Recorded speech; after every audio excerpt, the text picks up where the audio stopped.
வணக்கம். என் யாதவ சொந்தங்களுக்கு வணக்கம். பொதுவாகவே ஒரு கருத்து உண்டு, எல்லா இடங்களையும் நான் சொல்லக்கூடிய கருத்து, அரசியல் அரசு துறை இரண்டுலையும் அதிகாரத்துக்கு வந்தால் மட்டுமே தான் நம்ம நிம்மதியாகவும் பாதுகாப்பும் நமக்கான தேவைகளை பூர்த்தி செய்தும் வாழ முடியுங்கிற இன்னைக்கு கால சூழ்நிலை அமைஞ்சிருக்கு. இன்னைக்கு அரசியல் அதிகாரம் நம்ம மீட்டெடுக்கணும்னா நம்மளோட ஒற்றுமையை காட்டணும். ஒற்றுமையை எதில் காட்டணும்னா வாக்கு வங்கிங்கிற ஒரு இதில் காட்டினால் மட்டுமே தான் எல்லா அரசியல் கட்சிகளும் நம்மளை திரும்பி பார்ப்பாங்க, நமக்கான அங்கீகாரம் நம்ம கொடுக்க ஆரம்பிப்பாங்க.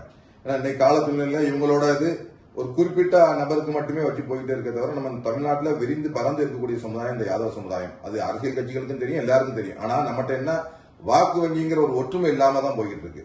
ஆனா அந்த வாக்கு வங்கிங்கிற ஒற்றுமையை நமக்கு இன்னைக்கு தமிழகத்தில் பெரும்பான்மையான எல்லா கட்சிகளும் சீட்டு மறுக்கப்பட்டுங்கிற ஒரு ஆதங்கத்துல திருநெல்வேலி பாராளுமன்ற தேர்தலில் நானும் ஆரணியில சகோதரர் மணிகண்டனும் தேர்தல் களம் கண்டோம். இதுல பல்லாயிரக்கணக்கான யாதவர்கள் விழிப்புணர்வுடனும் எழுச்சியுடனும் நமக்கான அதிகாரத்தை மீட்டெடுக்கணுங்கிற ஒரே நோக்கத்தோட வாக்குகளை செலுத்திருக்காங்க, வரவேற்கத்தக்கது. ஆனா இன்னும் நமக்கான அந்த கடமை எழுச்சி குறைவாக இருக்கு. இந்த எழுச்சி வேகமாகும். இன்னைக்கு இவங்கெல்லாம் வாக்கு செலுத்திருக்காங்கன்னா இவங்களுக்கு உரியது நம்ம நன்றின்னு சொல்லி ஒரு வட்டத்துக்குள்ள அடக்க முடியாது. நன்றி இல்லை, எல்லாருக்குரிய கடமை. இந்த கடமையில சிலர் தவறி இருக்காங்க, சிலர் ஒன்றுபட்டிருக்காங்க. இந்த கடமை எழுச்சி ஒன்றுபட்டு இன்னும் மென்மேலும் வளர்ந்தாதான் வருகின்ற சட்டமன்றம் நம்ம அதிகாரத்தை மீட்டெடுக்க முடியும். வருகின்ற 2026 சட்டமன்றத்தில் இந்த ஆயிரக்கணக்கான வாக்குகள் லட்சக்கணக்கான மாறும் பட்சத்தில் தான் அரசியல் அதிகாரம் நமக்கு கிடைக்குமே தவிர நம்ம உட்கார்ந்துகிட்டு இருந்தா எதுவுமே நம்மளை நோக்கி வராது. இந்த நிலை மாறணும் அப்படிங்கிற நம்ம என்ன நடக்கணும். இன்னைக்கு அரசியல் கட்சியில பயணிச்சுக்கிட்டு இருக்கவங்களுக்கு நான் ஒன்னே ஒன்று சொல்லிக்கிறேன், நீங்கெல்லாம் இந்த வாக்கு இவங்களுக்கு போகக்கூடாது, எங்க கட்சிக்கு வரணும்னு சொல்லி பாடுபட்டு இருப்பீங்க.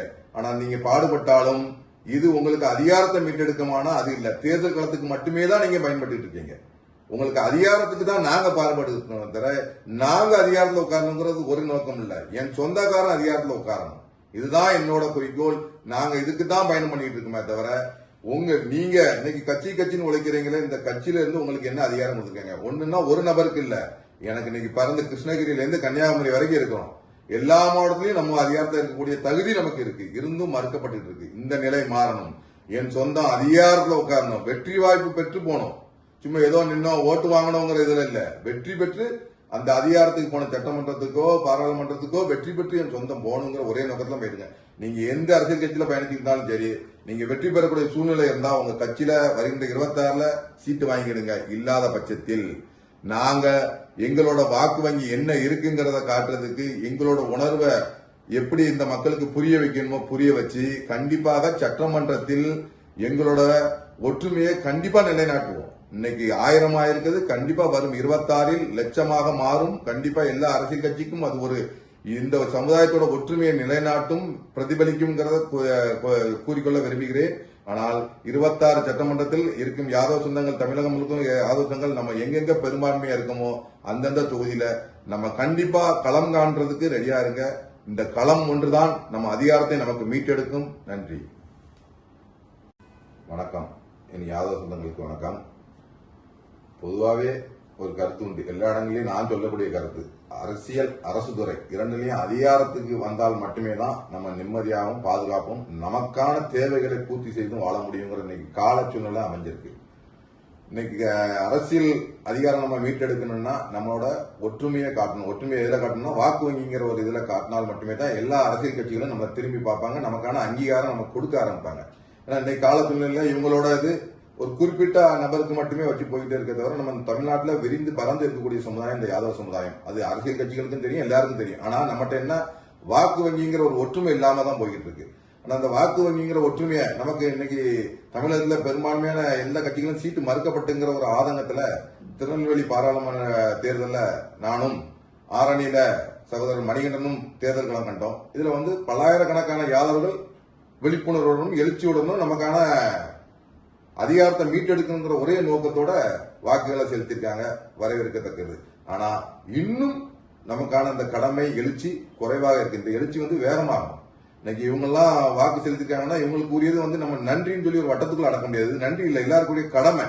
இந்த கடமையில சிலர் தவறி இருக்காங்க, சிலர் ஒன்றுபட்டிருக்காங்க. இந்த கடமை எழுச்சி ஒன்றுபட்டு இன்னும் மென்மேலும் வளர்ந்தாதான் வருகின்ற சட்டமன்றம் நம்ம அதிகாரத்தை மீட்டெடுக்க முடியும். வருகின்ற 2026 சட்டமன்றத்தில் இந்த ஆயிரக்கணக்கான வாக்குகள் லட்சக்கணக்கான மாறும் பட்சத்தில் தான் அரசியல் அதிகாரம் நமக்கு கிடைக்குமே தவிர நம்ம உட்கார்ந்துகிட்டு இருந்தா எதுவுமே நம்மளை நோக்கி வராது. இந்த நிலை மாறணும் அப்படிங்கிற நம்ம என்ன நடக்கணும்? இன்னைக்கு அரசியல் கட்சியில பயணிச்சுக்கிட்டு இருக்கவங்களுக்கும் நான் ஒன்னே ஒண்ணு சொல்லிக்கிறேன். நீங்கெல்லாம் இந்த வாக்கு இவங்களுக்கு போகக்கூடாது, எங்க கட்சிக்கு வரணும்னு சொல்லி பாடுபட்டு இருப்பீங்க.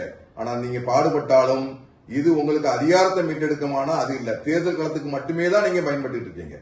உங்களுக்கு அதிகாரத்துக்கு தான் நாங்க பாடுபட்டு இருக்கணும் தவிர நாங்க அதிகாரத்துல உட்காரணுங்கிறது ஒரு நோக்கம் இல்ல. என் சொந்தக்காரன் அதிகாரத்துல உட்காரணும், இதுதான் என்னோட குறிக்கோள். நாங்க இதுக்கு தான் பயணம் பண்ணிட்டு இருக்கோமே தவிர நீங்க இன்னைக்கு கட்சின்னு உழைக்கிறீங்களே, இந்த கட்சியில இருந்து உங்களுக்கு என்ன அதிகாரம் கொடுத்துருக்காங்க? ஒண்ணுன்னா ஒரு நபருக்கு இல்ல, எனக்கு இன்னைக்கு பிறந்த கிருஷ்ணகிரியில இருந்து கன்னியாகுமரி வரைக்கும் இருக்கிறோம். எல்லா மாவட்டத்திலையும் நம்ம அதிகாரத்தில் இருக்கக்கூடிய தகுதி நமக்கு இருக்கு, இருந்தும் மறுக்கப்பட்டு இருக்கு. இந்த நிலை மாறணும். என் சொந்தம் அதிகாரத்துல உட்காரணும், வெற்றி வாய்ப்பு பெற்று போனோம். சும்மா ஏதோ நின்னோம் ஓட்டு வாங்கணுங்கிற இதுல இல்ல, வெற்றி பெற்று அந்த அதிகாரத்துக்கு போன சட்டமன்றத்துக்கோ பாராளுமன்றத்துக்கோ வெற்றி பெற்று என் சொந்தம் போகணுங்கிற ஒரே நோக்கத்துல போயிருங்க.